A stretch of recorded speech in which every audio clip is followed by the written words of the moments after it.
Superman was a hero, right?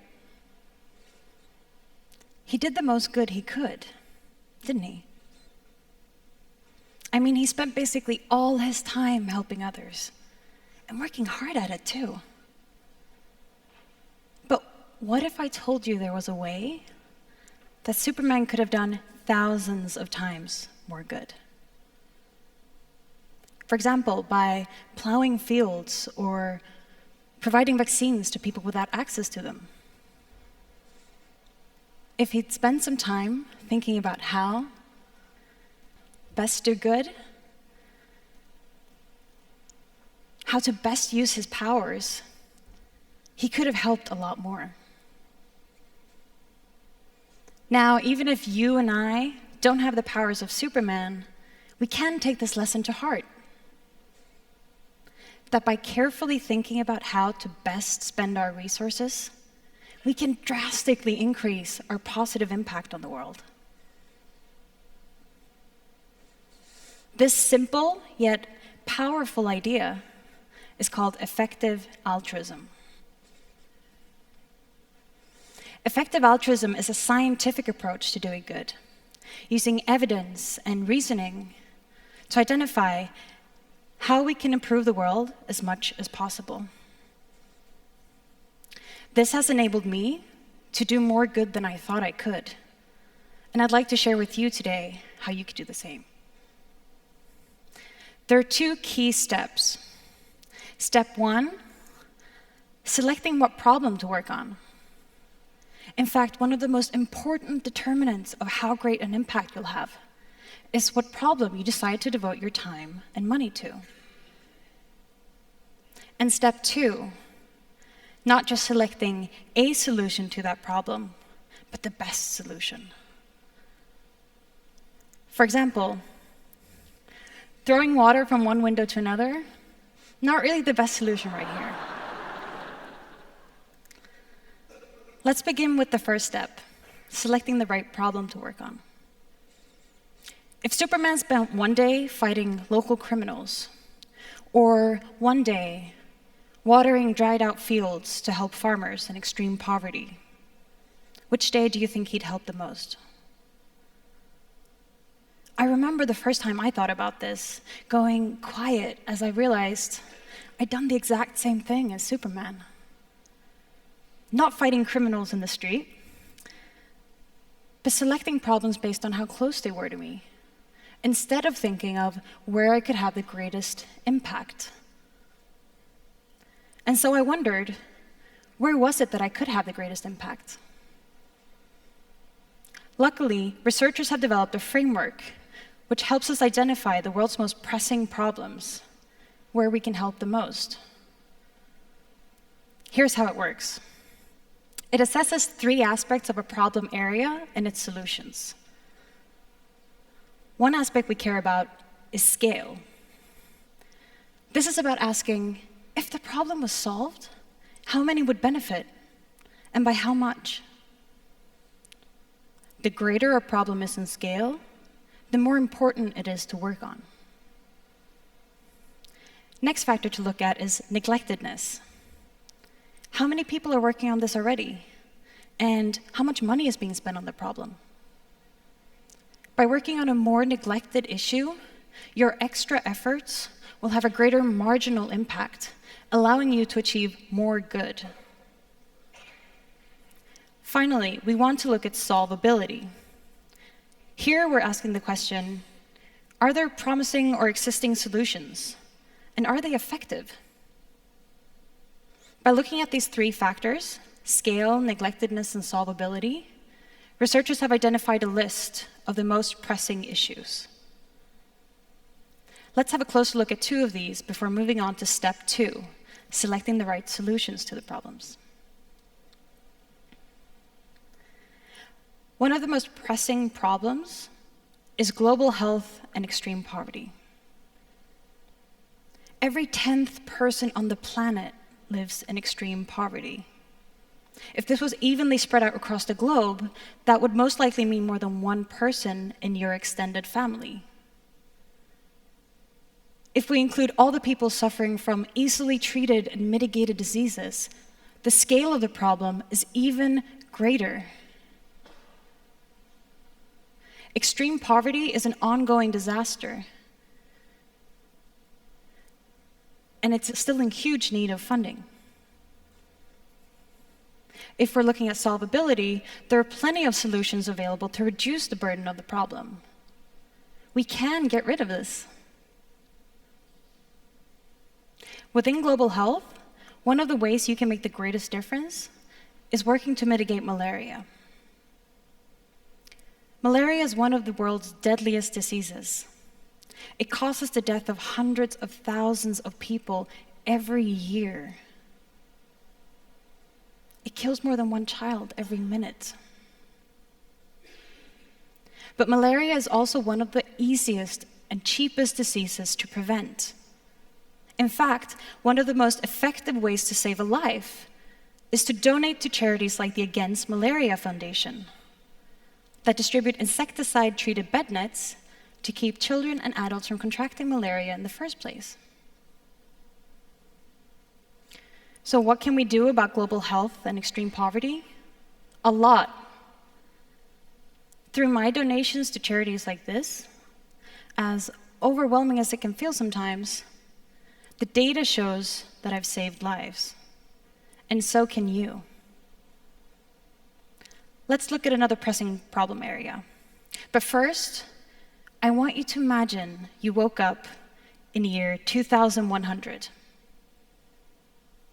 What do you see? What will the world look like? It turns out that many prominent researchers believe that there is a serious risk that this world will be without humans. And this is scary news, I know. Let me explain. Researchers refer to this as existential risks. That is, risks that could wipe out humanity's existence or permanently cripple its potential. Researchers worry about risks like mass starvation following a nuclear war, biosecurity threats from natural and man-made pandemics, or risks from artificial intelligence. For example, AI could be a tool for solving many of the world's problems, but it could also be a threat, because there are major political and technological risks associated with this powerful technology. Now, we may think that these risks are unrealistic and would never occur during our lifetimes. But looking to history, we've actually come close quite a few times. Just nuclear weapons alone, we've come this close to catastrophic events at least 10 times. Given the huge scale of the problem, the amount of resources spent on existential risk is small. But are these risks something that you and I can really do something about? You may think this is an area where you can't contribute, but you can. And there's plenty of room for action because of how neglected this is. I believe that we can reduce these risks, however overwhelming they may feel. If you're interested in using your career to help mitigate existential risks, there's lots of policy work and global governance that needs to be done. You can also do research or technical work to help mitigate risks of pandemics or safeguarding the development of future AI. You can also support organizations doing this work with your donations or elect politicians that take these issues seriously. So now we've explored step 1 in maximizing your impact, selecting the right problem to work on. Let's have a look at step 2, selecting the right solutions to this problem. Now remember, we don't just want to select a solution, but the best solution to the problem. And this is a really complex topic, but there are some key tools that effective altruists use that can get you a bit on the way. Focus on effects, not activities. Activities themselves don't carry any value unless they result in real improvements.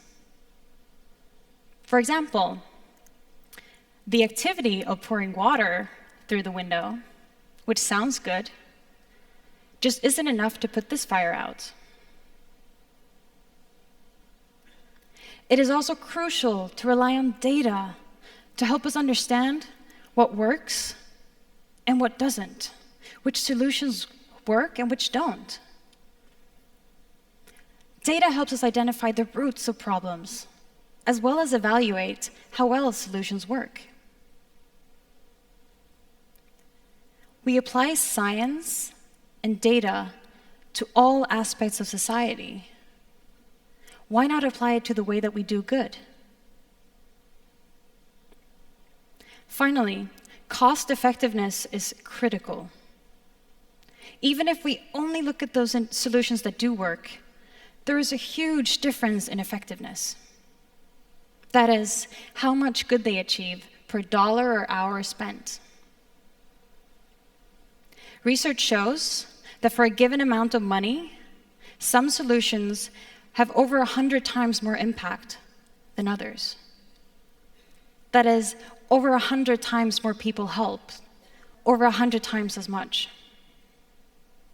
That's a huge difference. And that's why it's so important to pick the best solution. Effective altruism, beyond being a set of ideas and field of research, is also a global network of individuals working to find out how we can improve as many lives as possible, and then doing just that. These effective altruists, who are students, scientists, professionals, CEOs, and high net worth individuals, are changing the way we work to improve the world for the better.